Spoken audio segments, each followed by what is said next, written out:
polygon of resistors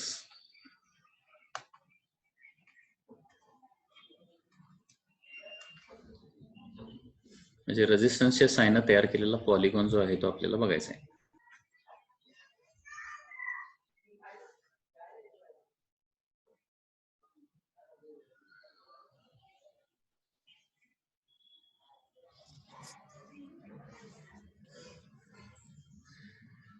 Suppose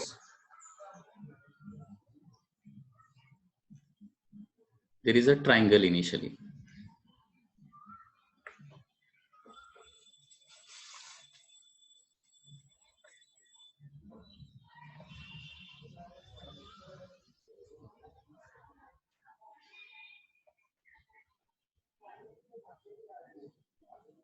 या पद्धतीने एक ट्रायंगल आहे आणि त्याच्या प्रत्येक साइडला रेजिस्टन्स आहे R. Each side is having resistance R.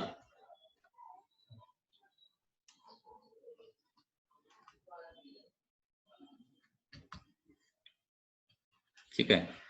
So what is resistance, equivalent resistance across adjacent corners? मला सांगा रे काय आन्सर येईल याचं.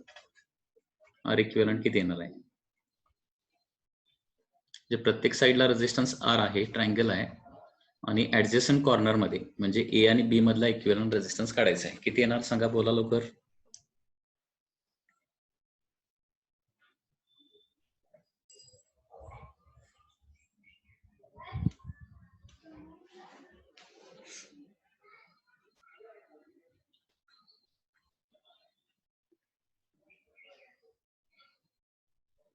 अरे सिरीज पॅरलल जरा बघा की ए आणि बी मधला इक्विव्हॅलंट रेजिस्टन्स मला काढायचा आहे. ए आणि बी मधला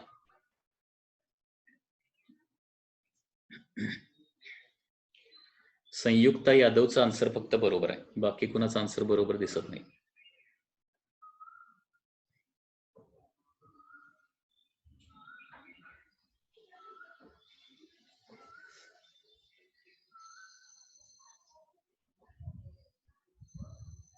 रविराज पाटील करेक्ट.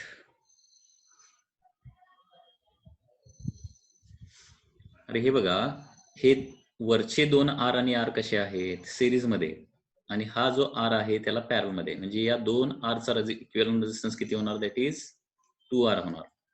हा 2R आणि आर हे कसे आले सांगा, पॅरल मध्ये आले ना, त्याच्यामुळे 2R into R, R1 R2 divided by R1 plus R2 ना, डिवायडेड बाय 3R म्हणजे काय येणार आहे 2R स्क्वेअर बाय 3R म्हणजे 2R बाय 3 येणार इक्विव्हॅलंट रेजिस्टन्स.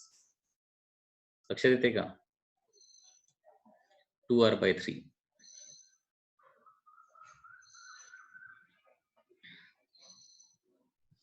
ठीक आहे. Suppose now there is a square or a rectangle like this.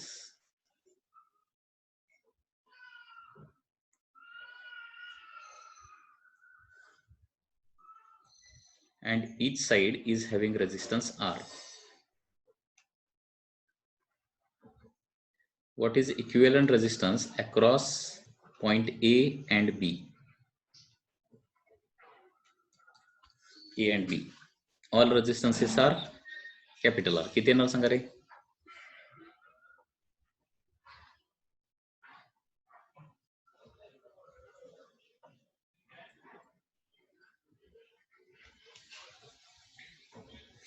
R equivalent किती येणार?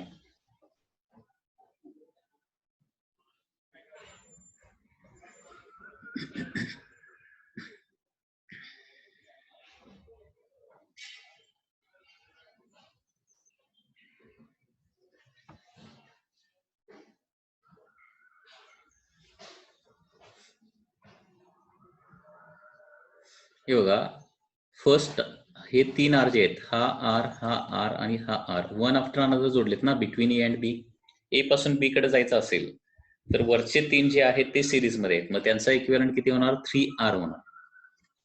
आणि हा आता आर ए आणि बी मधला पॅरल आहेत म्हणजे 3R आणि आर पॅरल मध्ये, आणि त्याच्यामुळे काय होणार आहे 3R into R divided by 3R plus R म्हणजे 4R म्हणजे काय येणार आहे 3R by 4.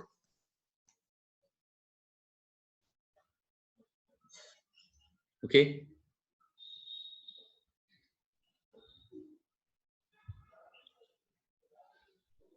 suppose there is a pentagon now like this.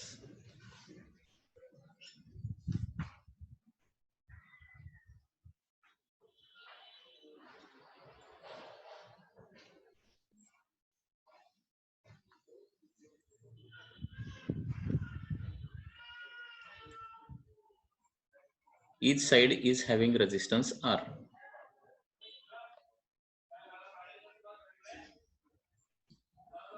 And this is point A, this is point B. R equivalent between A and B काय येणार आता?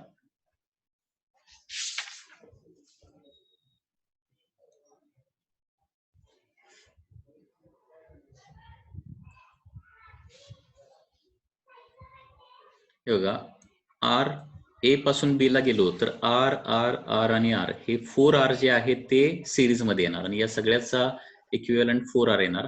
4R आणि शेवटचा हा R हे पॅरल मध्ये आहेत, 4R आणि R, आणि त्याच्यामुळे 4R into R, R1 R2 divided by R1 plus R2 म्हणजे काय येणार आहे 4R/5 येणार. म्हणजे याच्यावरून तुम्हाला एक गोष्ट लक्षात येईल की if there is a polygon of n sides, म्हणजे n साइडचा एक पॉलिगॉन आहे, each side have resistance R, प्रत्येक साइडला रेजिस्टन्स R असेल, then equivalent resistance between adjacent corners, म्हणजे लगतच्या दोन ऍडजस्टंट कॉर्नर मधला इक्विव्हॅलंट रेजिस्टन्स R इक्विव्हॅलंट बघा, हे बघा 3 साइड असेल तर 2R/3 येतं, 4 साइड असेल तर काय होतं 3R/4, 5 साइड असेल तर काय होतंय 4R/5 येते. मग याच्यावरून R इक्विव्हॅलंटचा फॉर्म्युला काय येणार रे? जरा डोकं लावा. म्हणजे 3 साइड असेल तर न्यूमरेटरला 2 आलंय, 4 साइड असेल तर 3 आलंय, बरोबर, आणि 5 साइड असेल तर 4 आलाय. त्याच्यामुळे काय होणार आहे न्यूमरेटरला काय येतं, दॅट इज R-1 येणार न्यूमरेटरला, आहे ना. न्यूमरेटरला काय येणार आहे सॉरी n-1 आणि डिनॉमिनेटरला 3 साइडला 3, 4 साइडला 4, 5 साइडला 5 आले, डिवायडेड बाय n येणार इंटू R येणार. So this is the formula. म्हणजे डायरेक्ट काढता येतं, लक्षात घ्या आता. म्हणजे n साइडचा एक पॉलिगॉन असेल आणि प्रत्येक साइडला R रेजिस्टन्स असेल तर रेजिस्टन्स बिटवीन ऍडजस्टंट कॉर्नर विचारलं, equivalent resistance between adjacent corner. Adjacent corner महत्वाचा वर्ड आहे, लक्षात घ्या. तर n-1 divided by n into R. Suppose एक पॉलिगॉन आहे त्याला 9 साइड्स आहेत, इक्विव्हॅलंट रेजिस्टन्स किती येणार पडदेशी सांगा रे? 9 साइड्स आहेत, 8R/9. 8R/9. R/9. हा, आता याचीच पुढची केस आपण थोडीशी बघूया.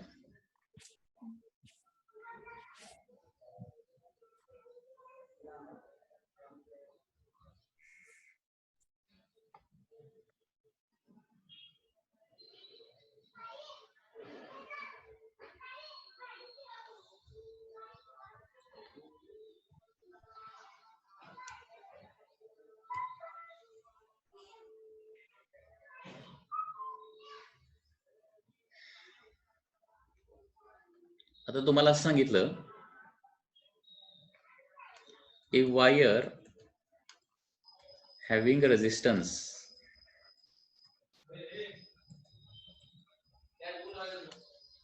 capital R is bent. A wire having resistance capital R bent to triangle.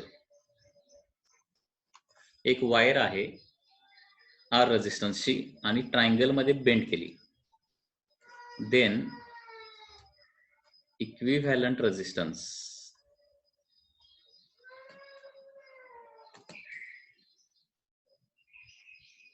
Between adjacent corners हा क्वेश्चन आहे. ओके, आन्सर काय सांगता येते का बघा, याचा आन्सर सांगा. आर रेझिस्टन्सची वायर आहे, त्याच्यापासून काय केलं आपण, एक ट्रायंगल तयार केला. तर ट्रायंगलच्या दोन ऍडजस्टंट कॉर्नर मध्ये रेझिस्टन्स किती असेल? 2R तर by सांगता येते का? बघा आन्सर.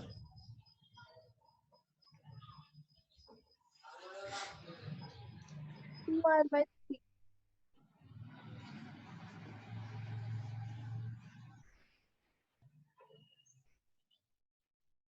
वेदा पाटील, रुचा मोहिते, सिद्धी भोसले, सानिका पाटील यांचे आन्सर दिलेले आहेत, पण करेक्ट आहे का नाही बघावं लागेल.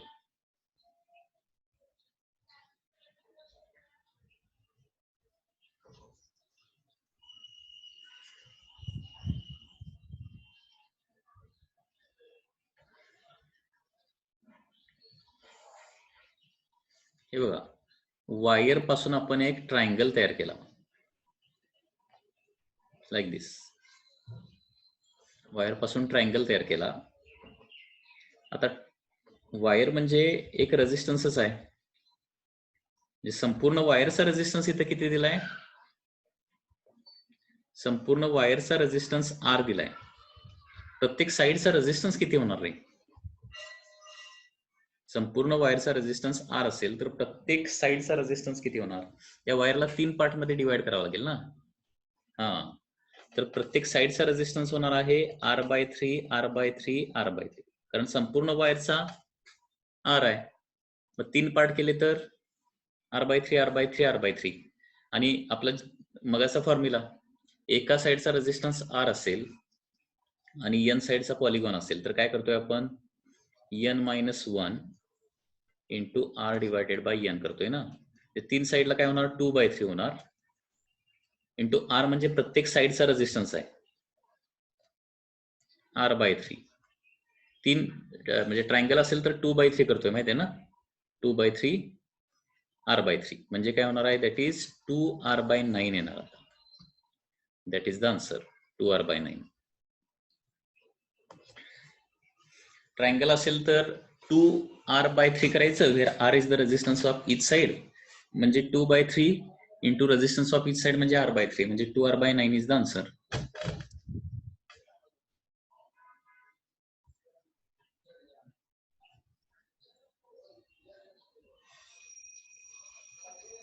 बर, मी आता असं सांगितलं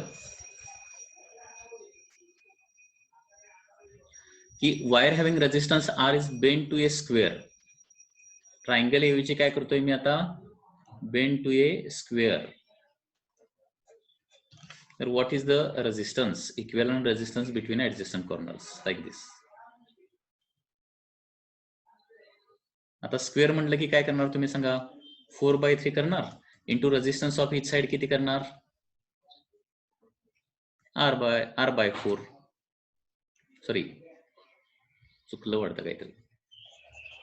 4 साइड असेल तर काय करताय तुम्ही, n-1 डिवायडेड बाय n म्हणजे काय येणार आहे, दॅट इज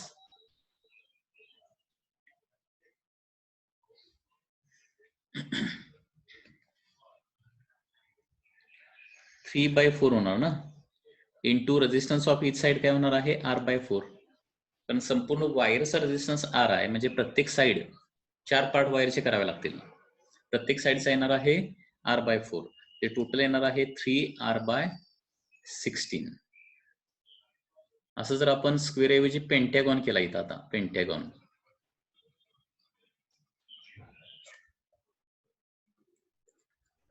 तर पेंटॅगॉनला काय होणार आहे, 4/5 इंटू प्रत्येक साईडचा R/5 म्हणजे काय होणार आहे, 4R/25. ओके, मग आता सपोज याच्यावरून a wire having resistance R is bend to polygon of side n साइडचा पॉलिगॉन तयार केला, तर what is equivalent resistance between adjacent corners.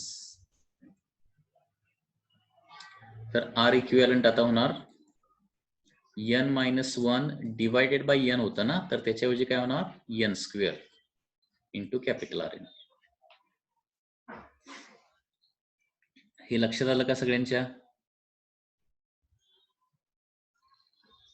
n-1 divided by n square into R. म्हणजे इथं आपण आता दोन फॉर्म्युले बघितले, एक म्हणजे n-1 divided by n into R आणि दुसरा n-1 divided by n square into R. Okay, म्हणजे प्रत्येक साईडला जर आर असेल, पॉलिगॉनच्या प्रत्येक साईडला आर रेजिस्टन्स असेल तर n-1 divided by n into R येणार. आणि एका वायर पासून n साईडचा पॉलिगॉन तयार केला, एका वायर ज्याचा रेजिस्टन्स आर आहे त्याच्यापासून n साईडचा पॉलिगॉन तयार केला, तर रेजिस्टन्स किती होणार आहे? n-1 divided by n square into R होणार आहे.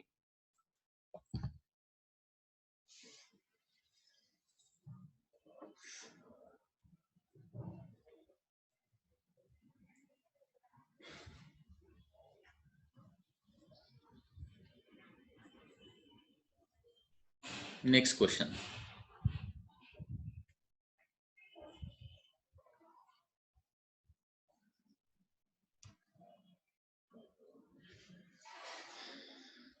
याचा आन्सर थोडं सांगता येते का बघा.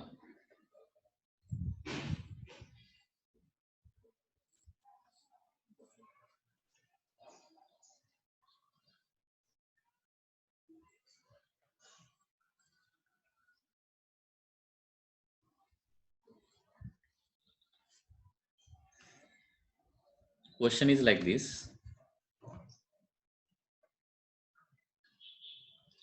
There is a resistance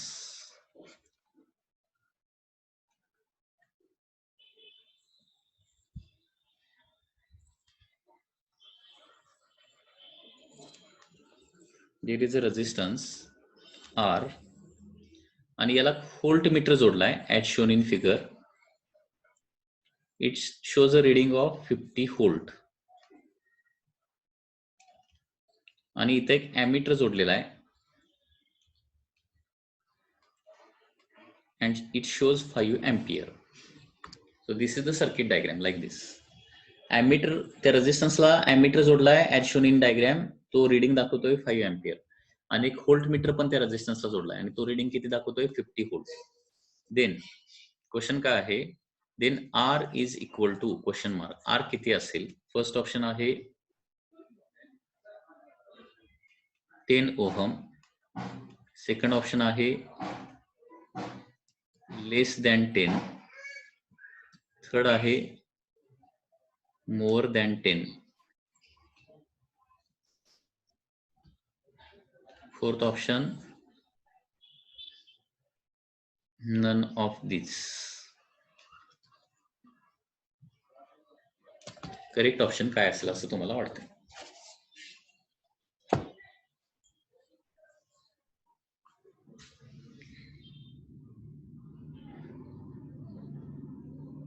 More than 10.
याचा करेक्ट आन्सर येणार आहे ऑप्शन थर्ड, मोर दॅन 10. रेजिस्टन्स जो आहे तो मोर दॅन 10 असेल. कोण सांगू शकेल काय मला याचा आन्सर असं काय येईल? कोणाला काय जर लॉजिक लावायचं असेल तर आन्सर येणार आहे मोर दॅन 10.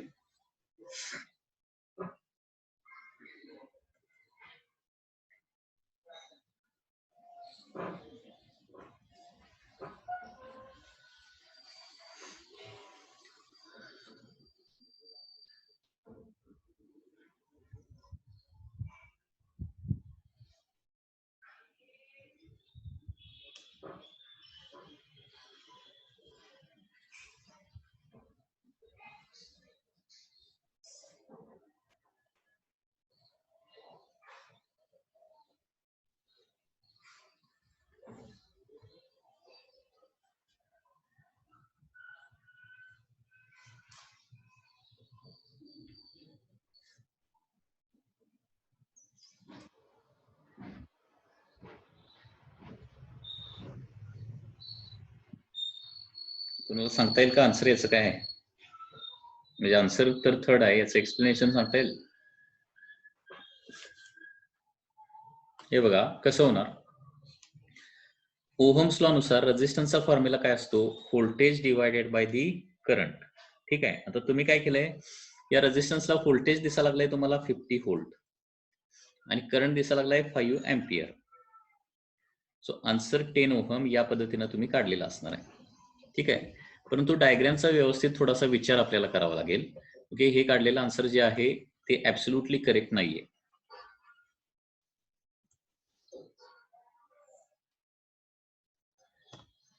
आता रेझिस्टन्सचा फॉर्म्युला तर तोच येणार आहे, व्ही बाय आय. आता बघा, रेझिस्टन्स लेफ्ट हँड साईडचं एंड ए आहे आणि राईट हँड साईडचं एंड बी आहे. ओके, रेझिस्टन्सच्या अक्रॉस पीडी किती आहे? पोटेन्शियल डिफरन्स तर 50 व्होल्टच आहे, नो डाऊट. रेझिस्टन्सला पीडी किती मिळायला लागलाय? 50 व्होल्ट. ओके, आता रेझिस्टन्स कडे येणारा करंट म्हणजे या पाथला करंट येणारा करंट किती आहे? 5 एम्पियर आहे. आता या 5 एम्पियर करंटला काय होणार आहे? दोन पाथ निर्माण होणार आहेत. काही करंट इथून पास होणार आणि काही करंट इथून पास होणार आहे. म्हणजे 5 एम्पियर येणारा करंट पूर्ण रेझिस्टन्स मधून जाणार नाही. कारण करंटला ज्यावेळी दोन पाथ मिळतात त्यावेळी काय होणार आहे? दोन्ही पाथनं करंट फ्लो व्हायचा प्रयत्न करतो. लक्षात येते? त्याच्यामुळे रेझिस्टन्स मधून फ्लो होणारा करंट 5 एम्पियर असेल का?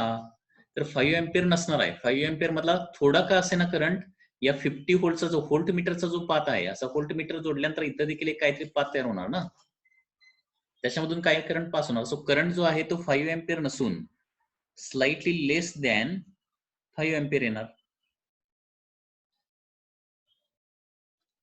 लक्षात येते का? करंट 5 एम्पियर येणार नाही. येतं रेझिस्टन्स मधून फ्लो होणारा करंट 5 येणार नाही, तो लेस दॅन 5 येणार आहे. आता 50/5 10 येणार आणि 50/<5 म्हणजे काय येणार आहे?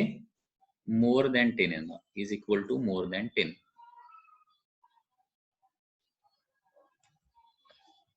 लेस दॅन 5 म्हणजे इक्वल टू मोर दॅन 10. म्हणजे 50/4.9 जरी झालं, 50/5 म्हणजे 10 येणार ना, 50/4.9 झालं तर काय होणार? मोर दॅन 10 येणार. So therefore answer third is correct. Any doubt in this case?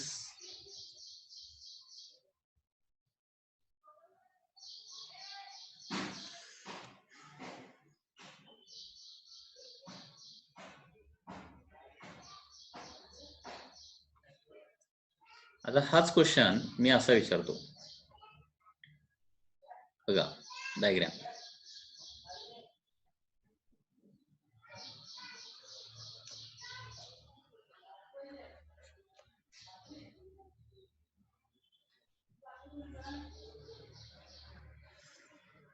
Diagram change झाले तर आन्सर कसं चेंज होते लक्षात घ्या.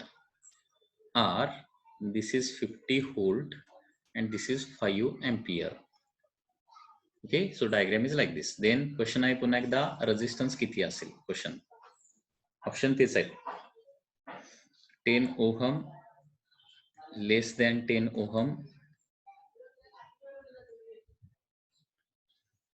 मोर दॅन 10 आणि फोर्थ नन ऑफ दिस.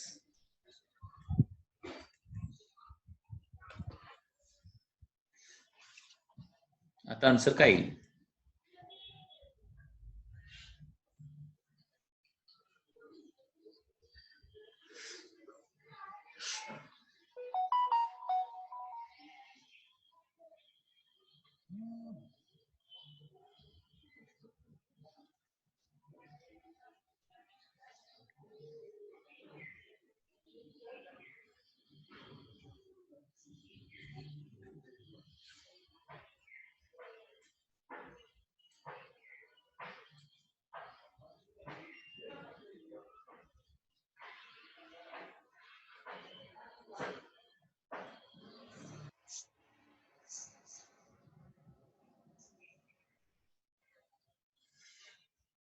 आता आन्सर येणार आहे, correct answer is less than 10.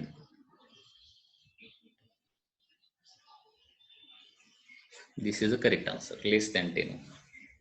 कारण लक्षात घ्या, आता 5 एम्पियर जो करंट येतोय बरोबर. इथं ॲमीटर बसवलाय म्हणजे इथं 5 एवढ्या पातला 5 अँपिअर आहे. पूर्ण 5 अँपिअर रेझिस्टन्स करंट रेझिस्टन्स मधून ॲज इट इज जाणार आहे. पूर्ण 5 अँपिअर करंट जो आहे तो आर मधून पास होणार. म्हणजे करंट तर झाला 5 अँपिअर. आता हे व्होल्ट मीटर जे आहे ते इथून इथपर्यंतचा पीडी दाखवायला लागले. लक्षात येते का?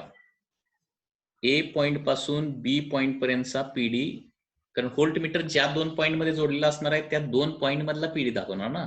ए टू बी मध्ये 50 व्होल्ट दाखवते. म्हणजे याचा अर्थ इथं जे काय ॲमीटर म्हणजे एक प्रकारचा इन्स्ट्रुमेंट आहे, त्याला काहीतरी रेझिस्टन्स असणार. म्हणजे 50 व्होल्टला काही व्होल्टेज याला जाणार आणि काही व्होल्टेज आरला जाणार. म्हणजे याला व्होल्टेज किती मिळणार आहे? लेस दॅन 50 मिळणार आहे. As it is 50 volt voltage मिळणार नाही, हे लक्षात आलं पाहिजे. सो आता रेझिस्टन्सचा फॉर्म्युला येणार आहे, resistance is equal to voltage divided by current. Voltage येणार आहे 50 नाही, आता लेस दॅन 50 व्होल्ट, आणि करंट मात्र सगळा as it is 5 ampere pass होणार. आता लेस दॅन 50 म्हणजे 49 जरी घेतलं, 49/5 म्हणजे लेस दॅन 10 येणार ना. So therefore answer is less than 10 ohm. हे बघा किती इंटरेस्टिंग क्वेश्चन आहे, लक्षात येते का बघा. लेस दॅन 10.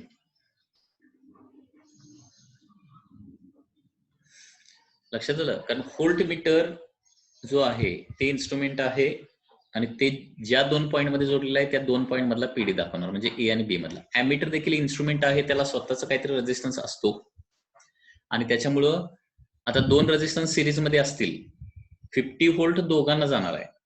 म्हणजे काही व्होल्टेज त्या ॲमीटरला मिळणार, काही व्होल्टेज रेझिस्टन्सला मिळणार. म्हणजे रेझिस्टन्सला ऍज इट इज टोटल 50 मिळणार नाही, 50 पेक्षा कमी मिळणार. Any doubt?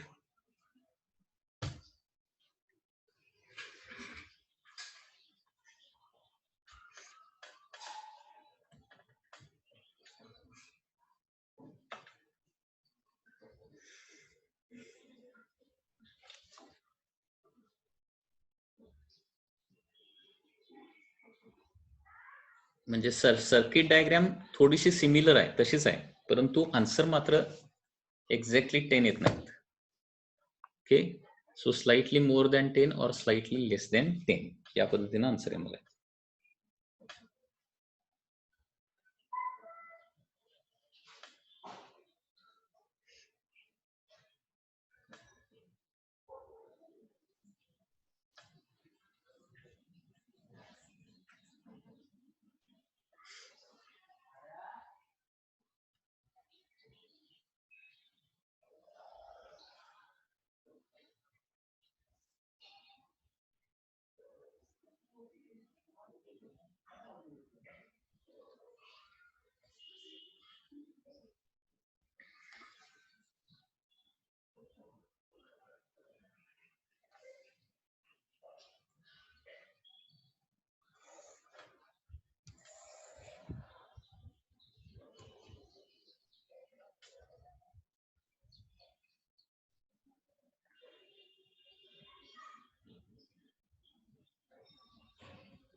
Next, there is a skeleton cube, equivalent resistance of skeleton cube.